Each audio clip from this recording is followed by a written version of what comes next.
Governor John Bel Edwards, Governor of Louisiana. Mr. John Bel, welcome back to Kiel. How are you this morning? Good morning, Robert. I'm doing well. Thank you so much. How are you? You know, that's a very upbeat, optimistic, smiling sound. How's stuff down there? You've seen it way more firsthand than we have. What's the latest? Well, we're very concerned. This is a serious storm, and we are taking an all-hands-on-deck approach to it.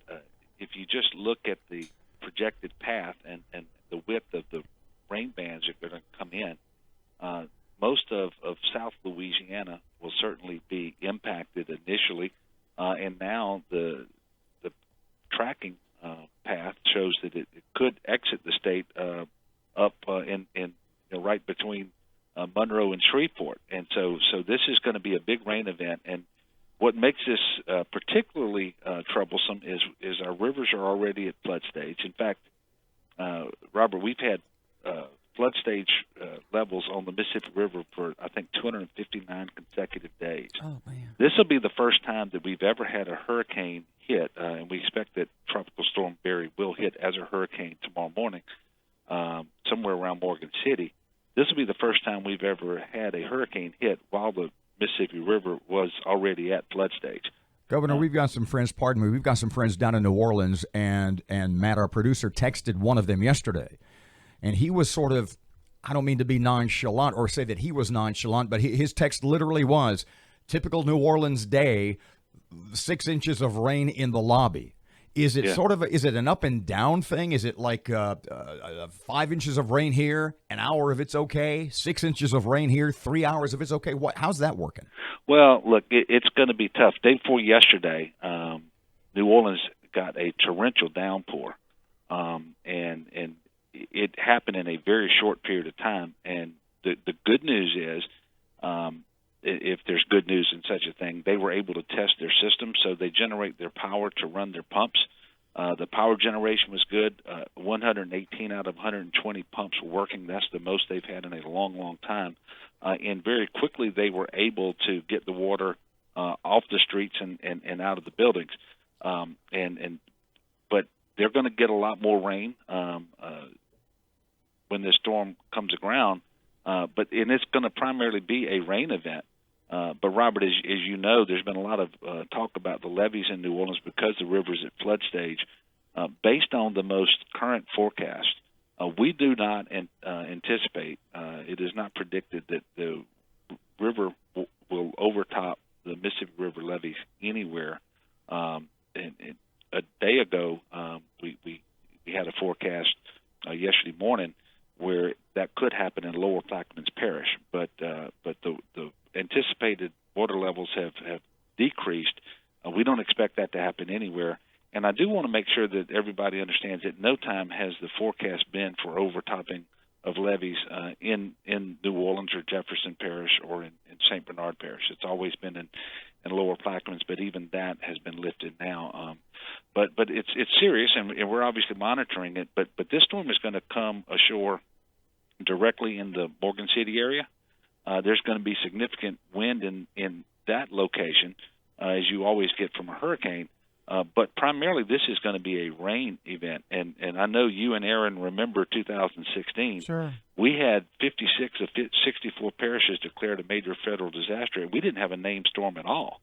And so this one has our attention. I think it's got the attention of the people in the state of Louisiana, and we are leaning very far forward. You all know that on July 10th, I declared a statewide emergency. Yesterday, before lunch, we sent to the president a request for a pre-landfall declaration of a federal emergency. That was granted last night, and we appreciate President Trump doing that. And as a result, we have direct federal assistance authorized now, which allows us not just to have discussions with FEMA, but actually have federal agencies moving resources and personnel as we request. And so we'll get those things sooner than we otherwise would. But there's going to be significant flooding across Louisiana, and we understand that. We are working very hard with all the parish offices of emergency preparedness. We've activated 3,000 National Guardsmen with high-order vehicles and other assets. We have well over 300 buses standing by and 3 vehicles staging areas, including specialty buses for disabled individuals, but we've got coaches, we've got school buses, and we've opened a shelter, the mega shelter in Alexandria. Governor, let me ask you this: if people listening here in Shreveport-Bossier in our region, what are you guys talking about? What are you worried about for north part of the state? I know we're preparing to house evacuees if needed, but what else should our area prepare for? Well, as you know, the river levels are still higher than we want them to be across North Louisiana too, and the ground is relatively saturated already. We know that you can expect a great deal of rain. Yesterday, for some period of time, the track, the anticipated path of the storm actually was going to go east and into Mississippi. It is well back into Louisiana now, and we think this is going to come into our state around Morgan City and exit about right over the Ruston area, somewhere like that. So we need everybody to be very, very careful. Aaron, when we have fatalities on storms like this, typically they happen in one of two ways. People trying to drive through standing water, not understanding how deep it is, or the fact that there can be current. Even if it's imperceptible, it doesn't take much current to wash a car off a road, into a ditch, into a stream. And so we are asking people to be very patient. Do not drive through standing water if you're not absolutely sure you can safely do it. Secondly, it won't take a lot of wind. This is not going to be a big wind event for most of Louisiana. Certainly it will be down in the Morgan City area where it comes ashore. But it doesn't take much wind to knock a tree down or a utility pole if the ground is already saturated. And so we could have live wires on the ground, and sometimes people don't respect those the way that they should.